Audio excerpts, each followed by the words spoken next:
Live from San Francisco, it's Channel 5's People Are Talking with Fraser and Ross McGowan.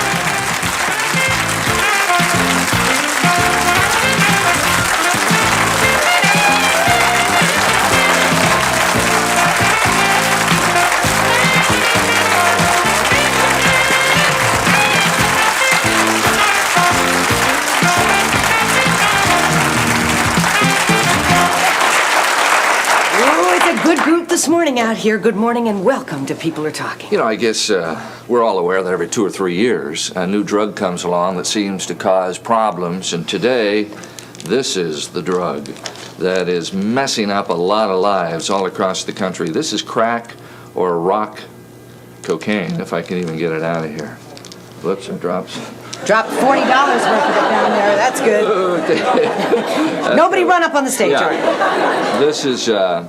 This is I guess, a fairly good size rock, and it would sell for, from what I understand, if you knew the dealer, you might get it for $60, but normally this would sell for about $100, and if you used it on a regular basis, this would last, what, an hour or so? So it's epidemic proportions, and they say here in San Francisco alone, not in counting the rest of the Bay Area, of the 800 to 1,000 arrests for drugs each month, 80% are for crack.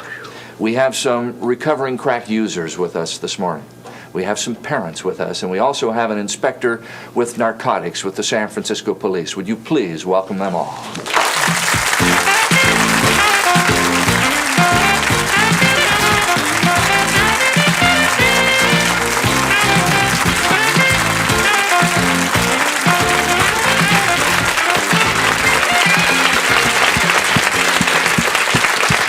Good morning, everybody. Welcome to People Are Talking. Thank you for being here. Stephanie, I'm going to start with you. This is Stephanie Bauer. Pretty girl, nice smile, 19 years old. When did you start using drugs? Well, I started smoking pipe when I was 18. And did that lead to crack? Yeah, I went straight to it. Smoking rocks in a cigarette. And then a month it didn't take me long to start smoking the pipe. Why? You're, what, 19 years old now? Yeah. 19? Mm-hmm. And so you've been using crack. I know you've been recovering for about, what, 2 months? Well, I've been clean for 4 months. 4 months. But I've been in a rehab for 2 months. And how much time before that were you using crack? About 2.5 months before that. Why? Why? Yeah. Well, things I couldn't handle, problems I had. What problems? Well, with my kids, it was real hard. You mentioned your children. How many? 2. How old are they? 1 and 2. And is there a father? Yeah. Well, he's in jail now, but he was a drug dealer, and, it was real hard for me because... Did he turn you on to crack? No. I mean, as for him, I couldn't use it if I was his lady, so it was real hard, being a drug dealer's woman and having to stay home and take care of my kids while he was out all the time. So in other words, he would deal the drugs, but you had to be clean. Was he clean? Well, he didn't smoke the pipe, but he did whatever he did, How did you support your drug habit? How did I support it? Well, I know it's hard. I turned tricks or whatever, it took for me to get it. Was that the only way you could do that? I mean, did you ever steal? No. No, I had my treacherous weapon, Your parents? My parents, well, my mother uses too. I used with my mother. And that was hard for me because, like if I would see her really tweaking hard, I felt I had to get it for her. Tweaking means? Tweaking means wanting more. You needed more. Yeah. So you were a working girl in essence to help your mother also support her drug habit. Well, yeah. Uh-huh. What kind of a relationship did you have with your mom? like two sisters. So you were close? Yeah, real close. Did she ever take off and leave? Or? Yeah, well, that was when I was about 13, and she started leaving us, and I really rebelled from it, and I didn't want to listen to nothing my family had to say, because if she was out there, I wanted to be with her. So Now, when you say leave, is that like for a day? no, months at a time, years, I wouldn't see her. You wouldn't see your mother for a year? And then you'd Who have took to care of you? support yourself. Well, my grandmother did, and then I started running away and just taking care of myself. And So you just lived off the streets, and you had 2 small children. Well, I had my kids, my first when I was 16, and then the baby when I was 18. Stephanie, what is a crack high like? Can you describe the feeling for us? Well, for me, when I got real depressed and tired, you know, feeling the way I did, I would get high, and I feel like I can do anything. Anything, you know, it was nothing I couldn't do when I was high. Gave you a lot of confidence? Gave me a lot, yeah. And crack, unlike cocaine, which I guess we assume most of that is like snorted, this is smoked Well, I smoked it in a pipe. in a pipe. Yeah. How did you get to recovery? Well, I went through a lot of trauma. I mean, I went through a lot of bad things, and you know, relationship with guys, getting dogged, and When you say getting dogged, you mean? getting treated like nothing, and treating myself like that. That's what I was really doing, treating myself like nothing, because I didn't care. And I just got real tired, you know, and I almost lost my kids. You know, they're not in my custody now. They're my grandmother and my aunts, and it was either stay out there and be in that, or do something about it and get my kids back. Adam Hill, 18 years old, who lived where? Menlo Park. Menlo Park. You've been recovering how long now? It's close to 2 months now. And how long were you using crack before that? About 4 or 5 months. Where did you get it? In East Palo Alto or East Menlo Park. Describe the process of you, Adam Hill, going to get crack. Well, I get in my car and say, you know, when I first started, it was I'd go over there to get pot, because basically you can get anything you want over there. And so I get in my car and go over there and find someone that could help me find what I was looking for. How did that process work? You mean you just drive down the street and Yeah, people Pull up will to the run side? out to your car and say, they'll I'll show chase you? So it's like tour guides to the drug district? Basically, yeah. You can go on just about any corner and stop, and you know they see that you're white in an all-black neighborhood, and it's like automatically they think That's what you're he's there looking for. for drugs. So how do they take you to where to get the crack? Do they get in your car and Yeah, direct well, you that way? sometimes. So, or either that, or they'll have it on them, and you know they come up to the car and say, you know, what do you want? What are you looking for? And you know you tell them what you're looking for, and then they give you what you want, or take you to where you can go to get it. How much were you spending on crack? It would depend upon how much money I had, really. I had a job over the summer, and that's when I started using crack, and usually about between, sometimes it was like 25 a day, or sometimes I'd have more money, like around paycheck times, and I'd get like I'd go for 50 in a night, and it lasts, for 25 rock would last about an hour. We heard what Stephanie said a rock or a crack high was like. What was it for you? Well, just it's like a head rush multiplied by about 100 times. I can remember taking hits before and almost passing out because you know your vision goes blurry, and Is that pleasurable? yeah. Okay. Otherwise, I wouldn't have done it. Yeah. Well, It was just a really intense high. I mean, it's not like. did you feel like you could conquer the world with it? Did you I feel? didn't want to do anything. I just wanted to sit there by the pipe and do more. So it had not the same effect. So the effects are different because Stephanie felt like she could conquer the world and felt good about herself. You just wanted to sit there and Kind of get kick back, huh? more high. Yeah, well, I mean, I felt like I could do a lot of stuff, but I didn't want to. I didn't want to go anywhere. I just wanted to sit down and sit still and, you know, keep taking hits, Yeah, hit let's- after hit after hit. We'll be back in just a moment and talk to a parent of some crack users.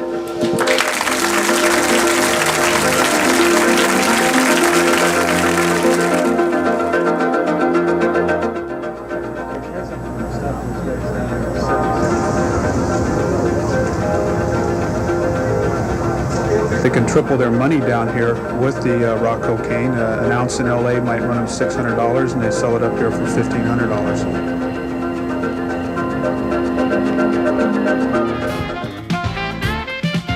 Karen. What I wanted to know was, Stephanie? yeah, Stephanie, was she using while she was pregnant? Stephanie? Let me see. Oh, okay. Well, when I was like at the end, like I smoked it in a cigarette sometimes, but it wasn't really. Well, at that time, it wasn't really an addiction to me. It wasn't like I wanted it. But I did it, you know, because I was sneaking when I seen it in the house for my boyfriend. Did the baby come out with any complications? No. It scared me for a while, but he didn't. Oh. Margot. Yes, I was wondering, how long does the high last? Well, for me, it lasted me a while because I was the type like... What's a while, Stephanie? Well, let me see. 10 minutes, 20 minutes, 3 minutes? Like I would take an hour break, you know. I would take so much at a time to where I wouldn't keep picking it up, you know. I would take so much at a time and I would do something so I wouldn't keep on, you know, keep on smoking it. Is that how come it costs so much money to keep going? Because the Yeah. high last isn't that long? It isn't that long. It depends on how much you smoke, you know. Dede Reinsmith. 3 sons. Had some marital problems and got a divorce, had to go back to work, basically. 2 of your sons started using crack. That's correct. How did you find out? The 2 started using it, and then their older brother got involved in it. And he felt, I believe, unfortunately he couldn't be here today, but he realized how dangerous it was. And the 2 younger boys kept using it. Did you have no idea, Dede, that your sons were using drugs? I had no clue that my kids were into drugs as heavily as they were. They were performing at school? No. Keeping? No. But that's a whole separate issue in our family because they never have been real involved in school and done real well. I think probably my major problem was that I didn't want to know. I was in denial. But you had a lot denial. going on in your life, too. And were you denying it for that reason? Your husband, if I'm correct, is an alcoholic. You That's were my having belief. your marital problems. And so let me just kind of forget what's going on with the kids. Or how much can I cope with at one time? You went back to work? I went back to work. So that you had a job and you couldn't? Trying to develop a career. Did you ever talk to your kids about drugs, though? Did you ever say, I don't know what you're doing, but this is not right? Did you ever sit down and talk with them?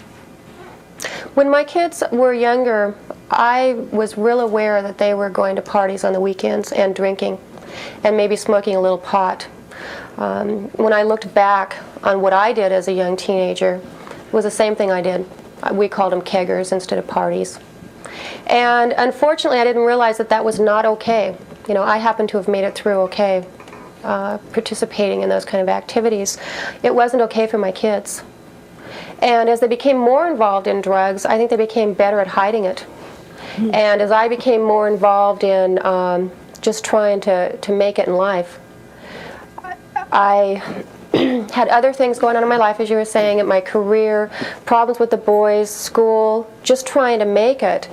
But being in a recovery program and going through a lot of therapy and a lot of group, one of the things that I have been able to recognize is my denial, that I did not want to see, I did not want to have to deal with another problem. Two sons of yours are with us this morning. Were you ever surprised that your mom wasn't more aware of your drug problem?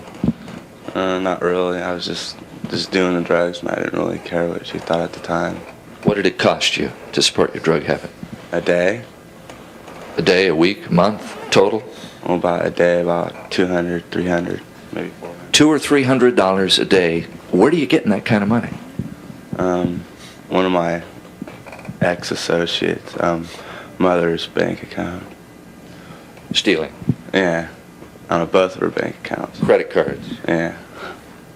How about you, Kaler? The same way. We spent we were out there for about 3.5 or 4 months, and we spent about $6,000. That's what I figured out, about $6,000 in 4 months. Did the drug cloud your sense of guilt? In other words, did you ever worry about what's mom going to say? Or this is going to reflect bad on mom? Or I could go to jail? No, not really, because like when I was out using drugs, it I didn't have to deal with life, you know. It was just like I didn't have to deal with anything, so I just got high again, and I didn't have to deal with it. That was a great feeling, wasn't it, that high? Yeah, it was. Really, it sent you, like a lady over here said, it sent you in an ecstasy for about 10, 15 seconds, and you were like in your own world, and you know. But you come off that 10 or 15 seconds, and what happens, Derek? You get really jittery and stuff, and you're really nervous, and you like start hunting on the carpet for little white things, and you'll smoke popcorn sometimes and stuff. You smoke popcorn? Yeah, you smoke anything that's white if your feeling's that bad. And we laugh, but this is what's going on, huh, Sergeant? That's absolutely right. Sergeant Rene LaPrevotte from San Francisco Narcotics. How serious is the problem? I mean, we're hearing some stories. Are these unique? No, it's epidemic. In 19 years in law enforcement, I've never seen anything take over as completely and as quickly as this crack craze has. Is crack more addictive than, say, cocaine or heroin? Crack is cocaine. The only difference is in the way that it's ingested. The smoking of crack, as opposed to the snorting of powdered cocaine, causes a much more intense and immediate high. But is it more addictive then? Yes, certainly. I mean, that's what we hear. It's more addictive. If it's the same product, if it's cocaine, why is it more addictive than the cocaine that's ingested by sniffing or? Because you're introducing the entire product into your system at one time when it goes through the lungs, as opposed to having to be slowly absorbed through the mucous membranes when it's snorted. I see. Show us the caps you have next to you. On every street corner in the projects in San Francisco, you have gangs that are dealing in cocaine, and they've taken to wearing hats that are almost a uniform that denotes what part of San Francisco they're from. GT on this one is Geneva Towers. This one has a WP, which is West Point. Every street corner has its uniform. Consequently, it also has its territoriality. We're getting gang wars, shootings, drive-by shootings, drug rip-offs, this sort of thing. There was a shootout in the Valencia Gardens last Friday where close to 100 rounds were expended being fired into the projects with machine guns and AR-15s and Uzis.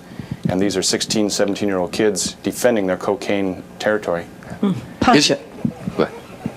Yes, when he started mentioning about what's more addictive, like for instance, he said the membrane. See, a lot of people, if it burns their nose, it's easier to smoke it, you know. But you were talking about the difference between crank and crack? Crank and coke, yes. It's the same way, you know. A lot of people will take access to slamming it. Slamming it? Now wait, Pancho, this is a whole new language. I'm not sure here. What do you mean slamming it? It's called shooting. Ah, shooting it. They can't stand the membrane thing. Like, for instance, crack and coke. Well, coke, crank, and crack. Crack. Okay, it's really very similar. A lot of people, for instance, I think crack is getting really popular because people can't handle the nose thing or don't drink. Pancho, do you have any experience with this? Yes. And I think that's what it is. It was introduced, you know, to smoke. It makes it easier for people. That's why it's out in the open. How many people think that... is anybody surprised by what's going on out there? I know some of the younger folks aren't, but Marie, I mean, you're kind of going through life every day, and now you hear about all this crack going on. Well, I've raised 3 children, and I guess I've just lived in an innocent, my own little world, and I wasn't aware. I know that they have smoked marijuana, and that's all I knew about it. I didn't know what crack was, and he showed me, and I still don't know how what do they do? Bang it, crush it to smoke it? Sergeant, I think we have a lot of people who can answer the question here for Marie. It sure sounds like it, doesn't it? Yeah. How do you prepare? We don't want to give a lesson in how to do it exactly, Marie, and I don't think you're interested for that reason, but do you crush it up and put it in the pipe, or? They'll take a small rock, like the one in my fingers here, and using a razor blade, trim some crumbs off of it. Then it's placed into a Pyrex pipe like this. There are layers of either screen material or Brillo pad in here to prevent it from falling through, and then a butane lighter will be held to it, which melts the crack, and they inhale the fumes or the vapors coming off the melting crack. Regan. I I'm just feeling it's so shocking and appalling, the availability of it. And I mean, we all hear about the big drug dealers and the families, and I mean, now that it's really focused on our vulnerable young people, it's, I mean, a sadness that I feel, but it's also so out of hand. And I mean, what can happen? How are we going to deal with who's dealing it, who's supplying it? The problem is you have 12 and 13-year-old kids out in these projects that are clearing $600 a day in cash selling this stuff. You've got 8 and 9-year-old kids who are acting as their lookout, who are being given $50 a day to act as a lookout. So the fact that we've raised the minimum wage is not impressive to them. How do you convince Working at McDonald's doesn't make it when you can make that kind of money, right? Who wants to have an examiner out for $80 a month when you can make $600, $700 a day selling this stuff? Dylan. Yeah, I've had coke and crank sprinkled on weed before, and it gave me a different kind of high, and once I had to hit a crack, and it just made me real stupid for about 10, 15 minutes. But I can see where it's addictive, because it does give you a real niffed feeling. So after, to get this niffed feeling, how are you supporting this habit? Oh, I've only done crack once, and that was on charity. And that's just one of my big no-nos. I don't want to do it no more. How do you do crack on charity? Someone says, hey, try this, you're going to love it, to get you on it, maybe. Well, it was a resin hit off a pipe. Like, you scrape the resin that's left behind, and we smoke that, so it's not as potent. So it's like a second-hand hit? Kind of like that, yeah. Yeah, let's take a commercial break and come back. I think we got a lot more questions for you. We shall return.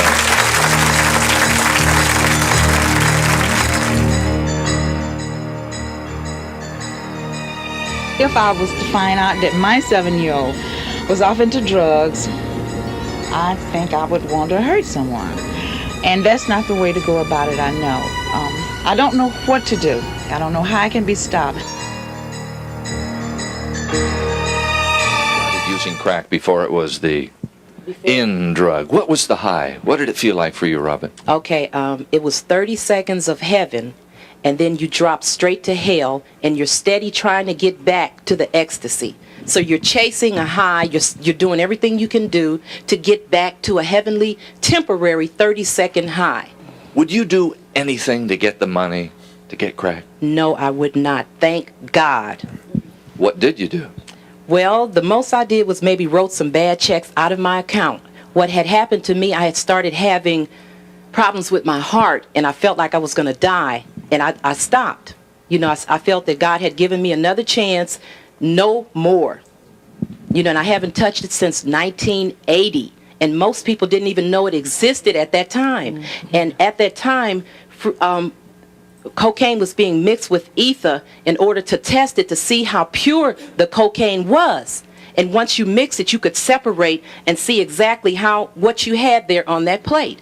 And you know, you would know, you know, whether or not it was good or whether or not it was bad. Adrienne. You hear of people dying. Did you guys fear that you would die when you hit the rock, as they say? I was always scared of dying. I remember one time I was freebasing, and I took such a big hit. I just started to feel sick to my stomach and dizzy, and I thought that, you know, this was it. And I was like, oh crud, I've overdosed. This is it. But you know, it was so tempting to do it that, you know, it kind of overrode the fear. Sharon, you explain what a rock house is, and then what is going on inside these rock houses. Some of the most humiliating things are going on. I've seen instances where... What is a rock house, first of all, so we'll know? A rock house is where you purchase crack.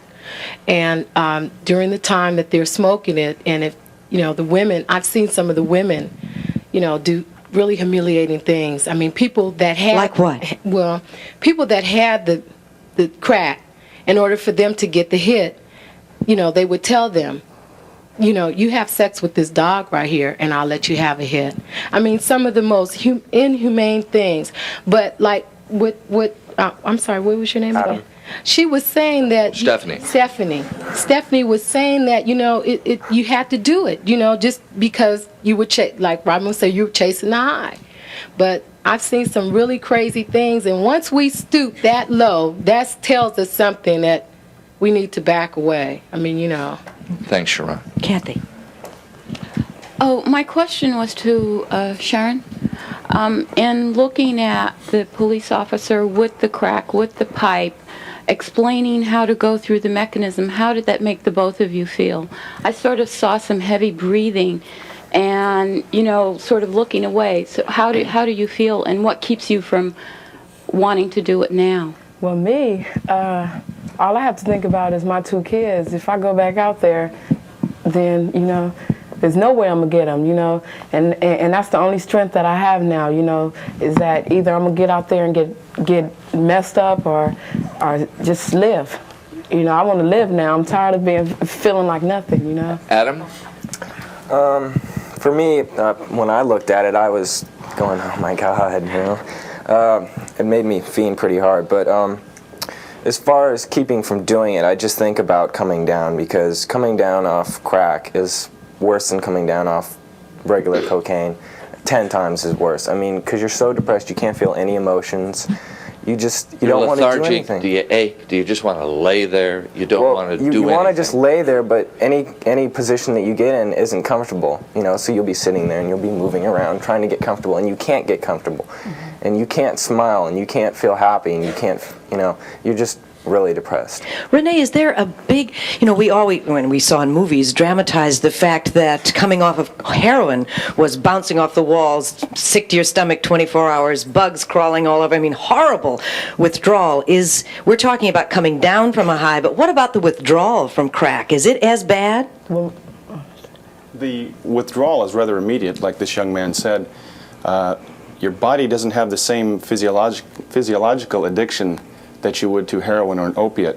However, you have a much more intense mental addiction to it. Again, like the lady said in the audience, you're seeking that 15 seconds of heaven, and then you're in a day or 2 of hell trying to get back up to it. The withdrawal is pretty tough. We got a couple of messages for you, and we'll be back to talk more about crack. We'll get to you.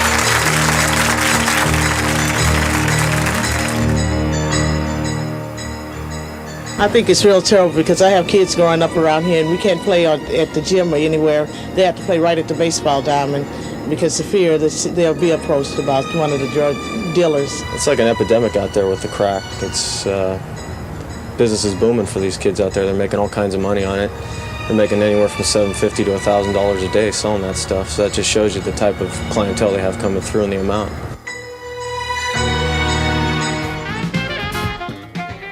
Someone's got to explain something, because I think some of the people in our audience are a little confused. What is freebasing?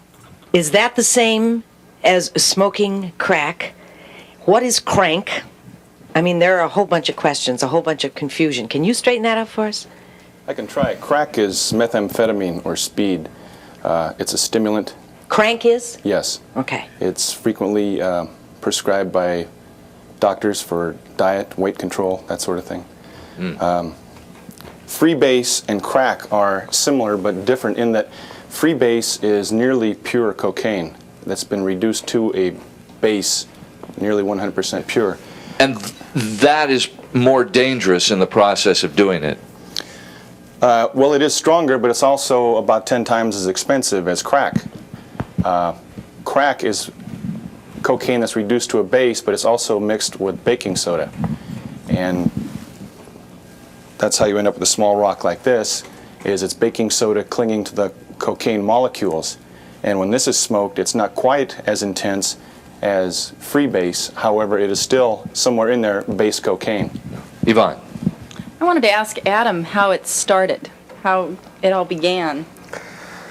I started with pot, basically, when I was going to school, when I was about 15. And over the summer, this was last summer, I started to go over to East Menlo Park or East Palo Alto to buy pot. You buy a little dime bag, $10 worth of pot. And so one day I went over there to try and get it, and they said, oh, well, we can't find it, so why don't you try and get this? So we went and got $10 worth of crack. And so I tried that the first time, and it didn't affect me. So, I was like, so what? And then I went back again, and I tried it again, and then I got to like it, and then I just started doing it. Is this the hip thing to do? Or was there something missing in your life that drugs provided? I think it was basically something to do. I got pretty bored going to boarding school and stuff, so. Yeah. And you were kicked out of that boarding school, if I have the story correct. Your mom is in the audience. I mean, he's a little over 2 months he's been recovering. How are you reacting to this whole thing? And were you aware at all that Adam was this involved with drugs? No, I think I probably denied it a great deal. But in addition to that, because he was in boarding school, I didn't see him except for vacation time, so I really was unaware of what was going on. He didn't show signs except for indifference. And I thought that was just part of adolescence. And adolescence is hard as far as communication because they say, how are you doing? And they go, yeah. Right. Is everything fine? Uh-huh. We were very much cut off from each other as far as our communications went, and I just thought, oh, he's in a sullen period. So I was able to deny it by giving other excuses for the things that he was doing. For all the other parents out there who are saying, my kid's sullen, we're having some what do you advise? I think I'm still going through the trauma of the whole experience, and it all blew up at Christmas, right before his Christmas vacation from boarding school, when he was kicked out, and I was at work, and they called both my ex-husband and I to come and get him.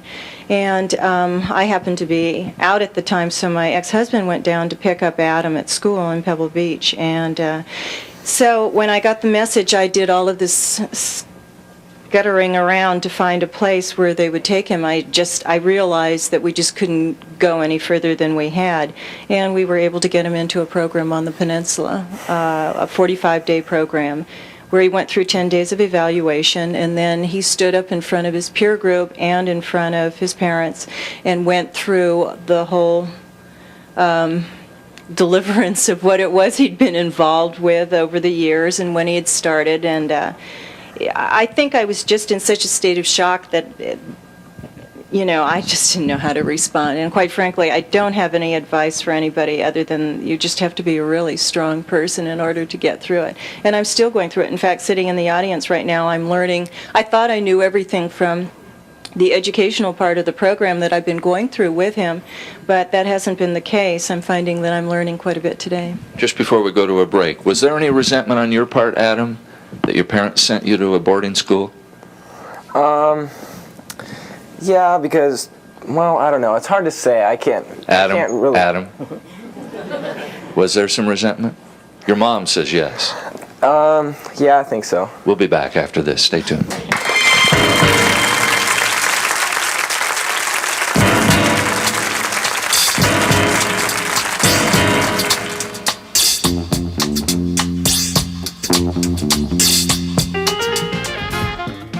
Mary, you had a question. Yes, I manage a bakery, and about 90% of my employees are young adults, teenagers, and I recently had some money missing from work, and I'm just curious, besides those type of things, what can I look for? What can I do to help them if I suspect they are on drugs? And crack, whatever type of drug it is, what can I do?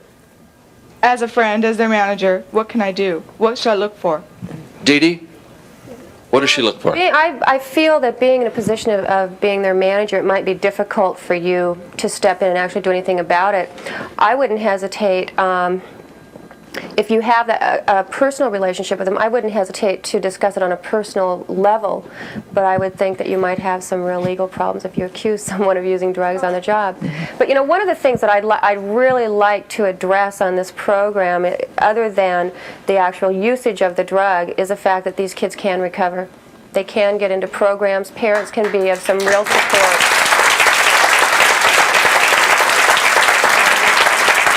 Well, let's talk to another young man who, did you start at 11 years of age, dude? Yes, I started smoking marijuana at 11 years of age, and as time went by, it progressed. It was like powder form, and then from powder form in the weed to rock form in the weed, and like. What was the worst thing you ever had to do to support your drug habit? The worst thing I had to do. The worst thing I had to do was play games with someone, try to be slick, playing games with people.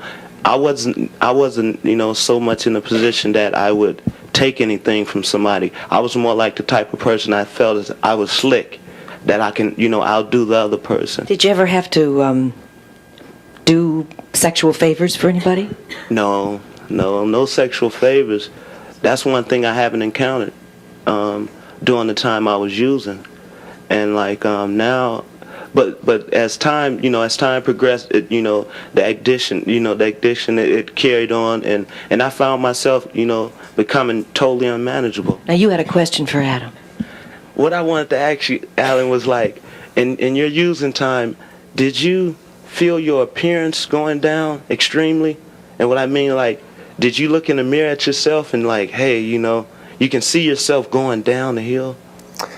No, not really, because it came gradually. I mean, it was the change. I'm sure there was a change, because people have told me now that I'm clean and sober, that I look better. But it wasn't really noticeable, because it goes so slowly, the changes, that I just really couldn't notice it. You didn't lose a lot of weight or anything? It wasn't gradual with my boys. Within a matter of 2 weeks. Once they got into the crack use, that's when I really had to become aware that there was something going on. Because you physically could see? Physically, I could see it. They lost weight, they didn't take showers, they didn't shave, wash their Derek, hair. you're in recovery now, both you and Kayla.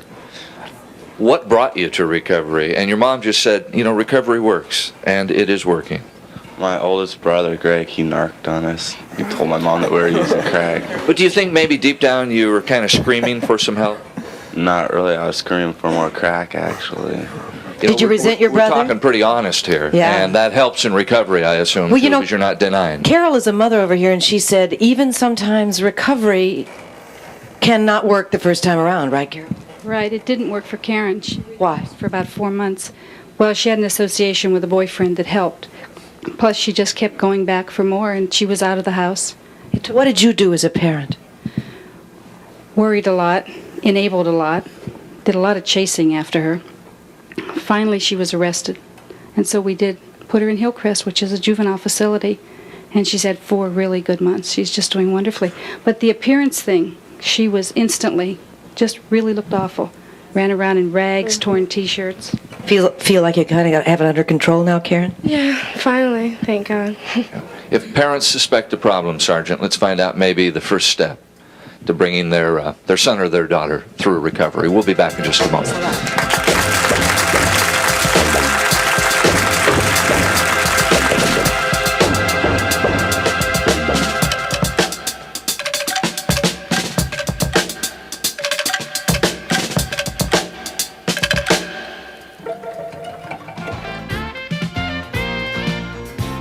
Janet, you had a question. Yes, I was wondering, what do you do as a family member if you have someone in your family that's on it? What kind of reaching out can you do to help them? There are a lot of support groups available throughout Alameda County, and Al-Anon is one group, Tough Love is another group. There are adult children of alcoholics.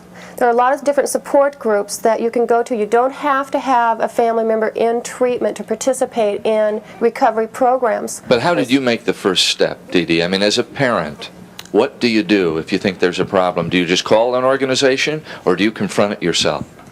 I called Thunder Road in Oakland. I had read an article in January of last year about this program that was opening up, and I thought it was a wonderful program for someone else's kids. And once their brother came to me, I had seen some programs on television about crack and how addictive it was. Greg came to me and told me that they were addicted to the drug. I called the program, I called the police because they had been gone from home for 2 days. The police picked them up and we took them to Thunder Road where they were admitted. And you, Carol?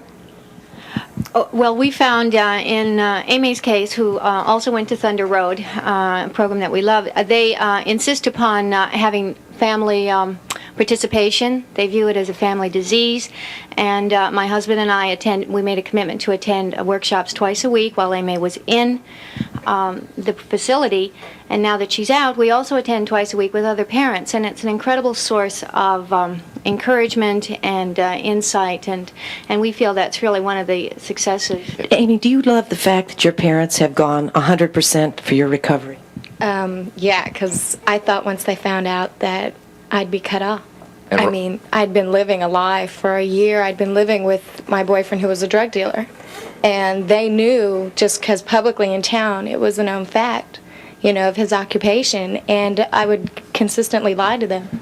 at least 2 to 3 times a week. And I imagine the first thing you have to do is sever all relationships you have with that particular world to get into a recovery program or begin recovery.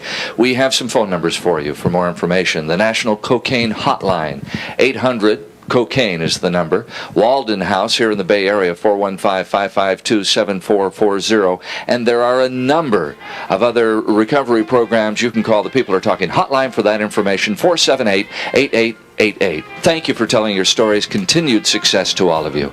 Ann and I shall return after this.